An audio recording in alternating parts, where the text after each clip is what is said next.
ሰላማችሁ ይብዛ የተወደዳችሁ የጄኤምኤም ቴሌቪዥን ተመልካቾቻችን፣ ከጄኤምኤም ቴሌቪዥን የመረጃ ሰዓት ላይ እንገኛለን። መረጃዎቹን ምነግራችሁ ሊያ ሳሙኤል ነኝ። በመጀመሪያም አርዕስተ ዜናዎች። በኢትዮጵያ ሙሉ ወንጌል አማኞች ቤተክርስቲያን የኮተቤ ሙሉ ወንጌል አጥቢያ የተራማጅ ደቀ መዝሙር ህብረት የበዓል ስጦታ አበረከተ። ፍቅር ለህፃናትና ለእናቶች በጎ አድራጎት ድርጅት ዘመን መለወጫን ምክንያት በማድረግ ልዩ የበዓል ፕሮግራም አደረገ። ከዋቂ ፈታ ወደ ልዩ መገለጥ የተሰኘው በወንጌላዊ ዶክተር በቀለ በዳዳ የተጻፈው መጽሐፍ በይፋ ተመረቀ። ከውጭ ሙሴ 10ቱ ትእዛዛትን በተቀበለባት የሲና ተራራ ላይ ቅንጡ ሪዞርት የመገንባት እቅድ ውዝግብ ማስነሳቱ ተነገረ። እንድትከታተሉ እየጋበዝኩ ዝርዝር መረጃዎቹን ነግራችኋለሁ። የኢትዮጵያ ሙሉ ወንጌል አማኞች ቤተክርስቲያን የኮተቤ ሙሉ ወንጌል አጥቢያ የተራማጅ ደቀ መዝሙር ህብረት አገልግሎት የበዓል ስጦታ አበረከተ። የተራማጅ ደቀ መዝሙር ህብረት አገልግሎት ለ83 ወገኖች የበዓል ስጦታ በኮተቤ ሙሉ ወንጌል አጥቢያ ሲካሄድ የአቅም ውስንነት ያለባቸው ወገኖች ለእያንዳንዳቸው 1 ዶሮ፣ 10 ኪሎ ፍርኖ ዱቄት፣ 10 እንቁላል፣ 3 ሊትር ዘይት፣ 5 ኪሎ ሽንኩርት ድጋፍ የተሰጣቸው ሲሆን ለአንድ የቤተ ክርስቲያን አገልጋይ 1 በግ በስጦታ ተሰጥቶታል።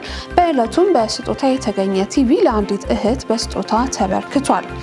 የተራማጅ ደቀ መዝሙር አገልግሎት ህብረት የተመሰረተበት ዓላማ በቃልና በግብር የክርስቶስ ኢየሱስ ደቀ መዝሙር ማድረግ፣ የሚዋደድ፣ የሚከባበር፣ ይቅር የሚባባል፣ የሚቻቻል ወንድማማች ህብረትን መፍጠር፣ ያለ አድሎ በወንድማማች በወገኖች ድካምና ክፍተት መቆም፣ በክርስቶስ ትምህርት በእግዚአብሔር ቃልና በጸሎት እንዲሁም በህብረት እንጀራን በመቁረስ የሚተጋ የወንድማማች ህብረትን ማጠናከር እንደሆነ ተገልጿል። ከዚህ በተጨማሪም በጥረትና ስራን በስርዓት በማከናወን ትጉ ሰራተኛ መሆን፣ በህብረትና በአንድነት ስራን በመፍጠር ብዙዎች ወደ ስራ እንዲገቡ በማድረግ የመልካም ስራ ተምሳሌት መሆን እንደሆነም የአገልግሎቱ አስተባባሪ የሆነ ወንድም የሻምበል በላይ ገልጿል።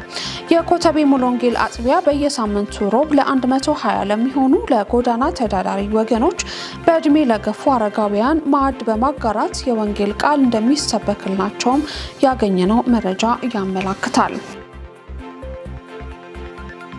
ከሙሉ ወንጌል መረጃ ሳንወጣ ሙሉ ወንጌል አማኞች ቤተክርስቲያን በሰሜን ምዕራብ አዲስ አበባና አካባቢው ክልል በታጠቅ 25 ኪሎ አጥቢያ ቤተክርስቲያን ሰውን እንደራስ በሚል መሪ ቃል የበጎ አድራጎት ስራ ተካሄደ።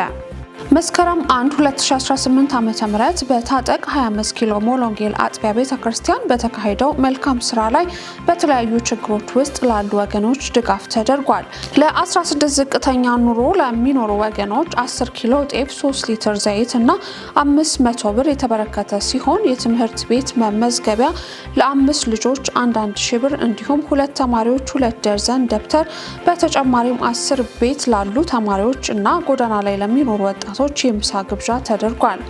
ቤተክርስቲያን በመምጣት ድጋፍ ለጠየቁ ለ11 ወገኖች የብር ድጋፍ መደረጉና የታጠቅ 25 ኪሎ ሙሉ ወንጌል አጥቢያ ቤተክርስቲያን ጌታ በረዳት አቅም በማህበረሰብ ውስጥ ያሉትን የአቅም ውስንነት ያለባቸው ወገኖች ከዚህ ቀደም በማገዝ የወንጌልን የምስራች የሰበከች መሆኑን ለቀጣይም በጎ ስራው ተጠናክሮ የሚቀጥል መሆኑን የድጋፉ አስተባባሪዎች ገልጸዋል። መረጃው የኢትዮጵያ ሙሉ ወንጌል አማኞች ቤተክርስቲያን ነው።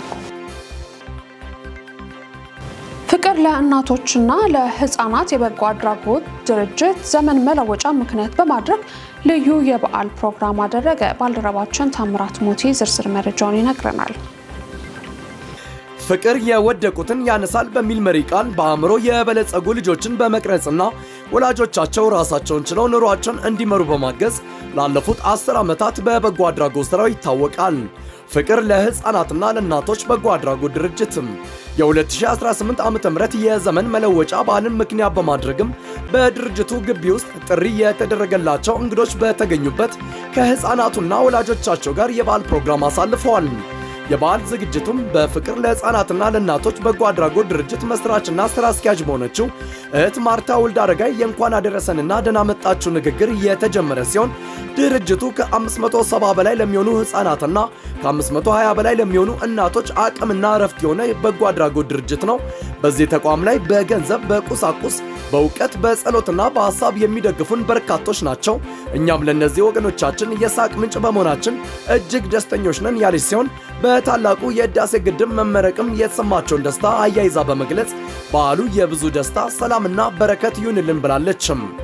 ከፍቅር ለህፃናትና ለእናቶች በጎ አድራጎት ድርጅት ጋር በጋራ የሚሰራው እናት ባንክ በተወካያቸው አቶ በረከት አማካይነትም የእንኳን አደረሰን መልእክት በማስተላለፍ የሴቶችን አቅም በኢኮኖሚ የሚገነባ ተቋም ነው። በየበዓላቱ እንደሚያደርገው ማህበራዊ ኃላፊነቱን ለመወጣትና በዓሉን ለማሳለፍ በፍቅር ለህፃናትና ለእናቶች በጎ አድራጎት ድርጅት ግቢ ተገኝቷል በማለት ለተቋሙ የ150 ሺህ ብር ድጋፍና ለእናቶች ለእያንዳንዳቸው የበዓል መዋያ የ3,000 ብር ስጦታም አበርክቷል።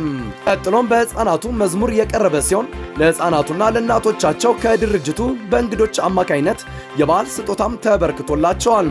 በማስከተልም እናቶች ስለ ፍቅር ለህፃናትና ለእናቶች በጎ አድራጎት ድርጅት ምስክርነታቸውን እየሰጡ ሲሆን የትናንትናቸውን ህይወት የቀየረና ተስፈኛ ሆነው እንዲኖሩ በር የሆናቸው ድርጅት መሆኑንና ልጆቻቸው በልዩ ፍቅርና እንክብካቤ እያሳደገላቸው እነሱም በሚሰጣቸው ስልጠናና በሚያደርጉ ቁጠባ ራሳቸውን ቀይረው ዛሬ ላይ ኑሯቸውን በራሳቸው ቆመው እንዲመሩ ስላስቻላቸው የተሰማቸውን ደስታና ምስጋና በልዩ ስሜት ሲገልጹም ተስተውለዋል። በመጨረሻም በጋራ ማዕድ ቆረሳና በልዩ የምስጋና ፕሮግራም ፍቅር ለህፃናትና ለእናቶች በጎ አድራጎት ድርጅት ያዘጋጀው የ2018 የዘመን መለወጫ በዓል ልዩ ዝግጅት ፍጻሜውን ያገኘ ሲሆን ተቋሙን በተለያየ መንገድ ማገዝ የሚፈልጉ ወገኖች ካሉ የፍቅር ለህፃናትና ለእናቶች በጎ አድራጎት ድርጅት በሩ ክፍት መሆኑን መስራቿና ስራ አስኪያጇ እህት ማርታ ወልደ አረጋይ ገልጻለች።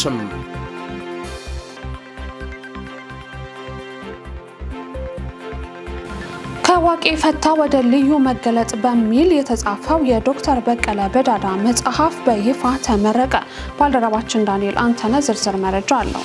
ከዋቄ ፈታ ወደ ልዩ መገለጥ የተሰኘው በወንጌላዊ ዶክተር በቀለ በዳዳ የተጻፈው መጽሐፍ በይፋ ተመረቀ።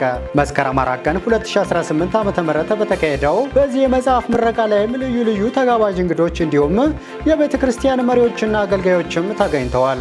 በዕለቱም የመክፈቻ ንግግር ያደረጉት የኢትዮጵያ መሠረተ ክርስቶስ ቤተ ክርስቲያን ፕሬዝዳንት የሆኑት ፓስተር ደሳለኝ አበበ ወንጌል አማኙ መጽሐፉን በማንበብ ተሳትፎ እንዲያደርግም ጥሪያቸውንም አቀርበዋል።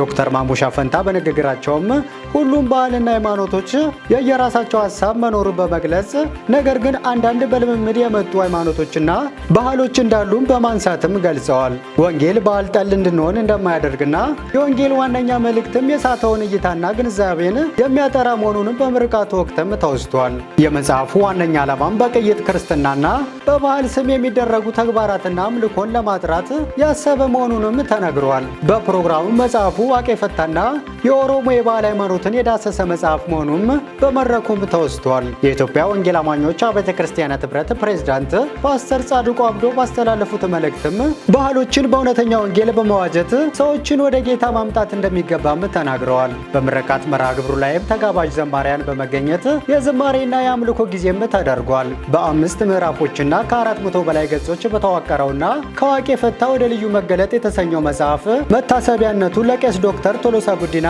መሆኑንም የመጽሐፉ ጸሐፊ ወንጌላዊ ዶክተር በቀለ በዳዳም ገልጸዋል። መጽሐፉ ሲጀመር እኔ ራሴ ያለፍኩበትን የህይወት ውጣ ውረድና ያሳለፍኩትን አምልኮ ምን እንደነበረ ከየት ወዴት እንደተሻገርኩ የሚያሳይ ነው። በመጀመሪያ ደረጃ ሲጀመር መጽሐፉ በተለይ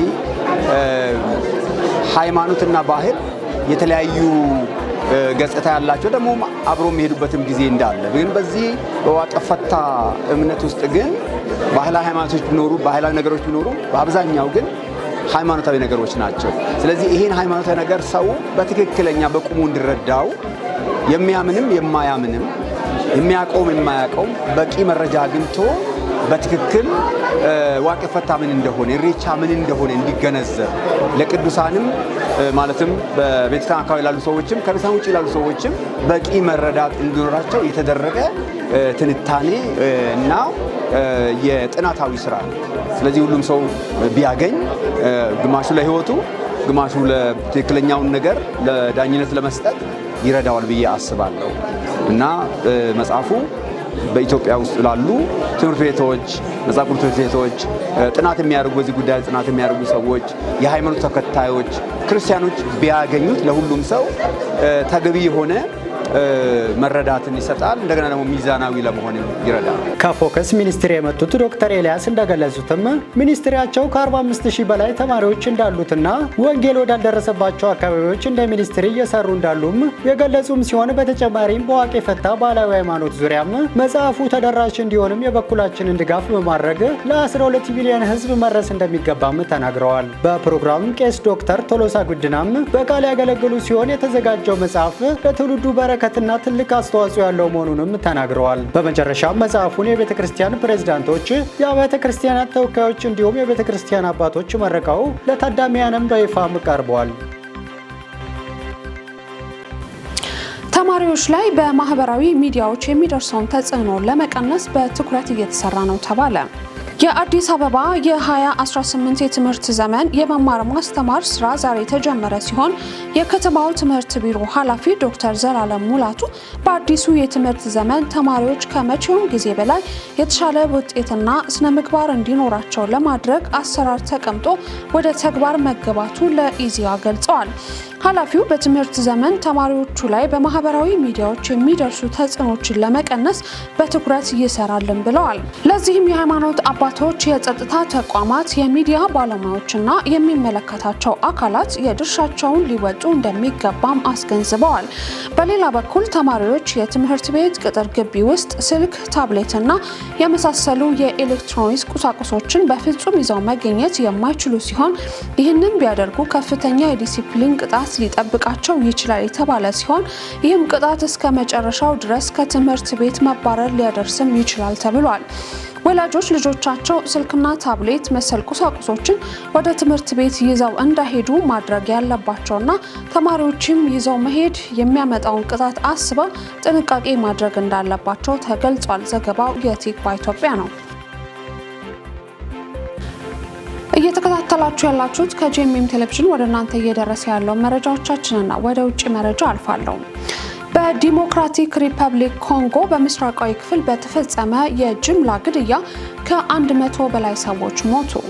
ጥቃቶቹ በሰሜን ኪቡ ክልል ውስጥ በአንቶዮ እና በፓቶጁ መንደሮች የአሊያድ የዲሞክራሲያዊ ኃይሎች እና ተዋጊዎች ክርስቲያኖችን መሰረት ያደረገ ጥቃት ማድረሳቸው ተገልጿል። በዚህም ስፍራ አብዛኞቹ መንደሮች ክርስቲያኖች በሆኑ ሰዎች የተሞሉ ሲሆኑ በዚህም ምክንያት ጥቃቶቹ በክርስቲያኖች ላይ ያነጣጠረ መሆናቸው ሲነገር የቤተ ክርስቲያን ካህናትና የአካባቢ ነዋሪዎች ጥቃቶቹን በጣም አሰቃቂ እንደነበሩ ገልጸዋል። በኒቶዮ መንደር ብቻ በግምት 70 ሰዎች ሲገደሉ አብዛኞቹ በገጀራ ተጨፍጭፈዋል። ሌሎች ደግሞ ለመሸሽ ሲሞክሩ በጥይት ተመተዋል። አጥቂዎቹ ቤቶችን፣ ሞተር ሳይክሎችን እና መኪኖችን ያቃጠሉ ሲሆን የአካባቢውን ነዋሪዎችም አፍነው ወስደዋል።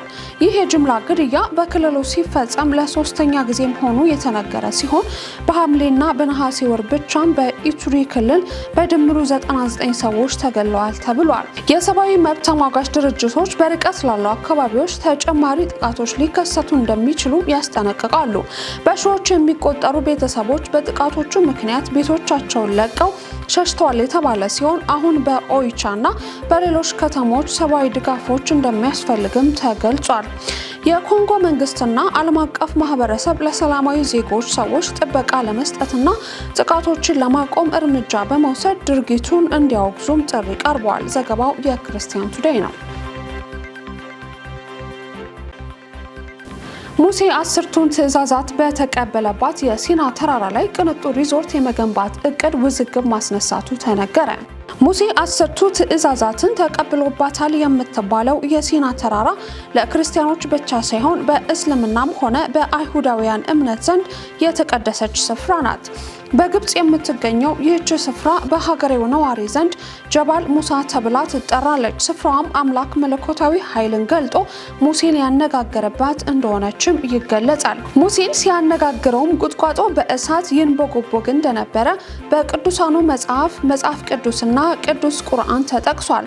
በርካታ ጎብኚዎች ለዓመታት ይህችን ቅዱስ ተራራ ለመጎብኘት ይተሙ ነበር።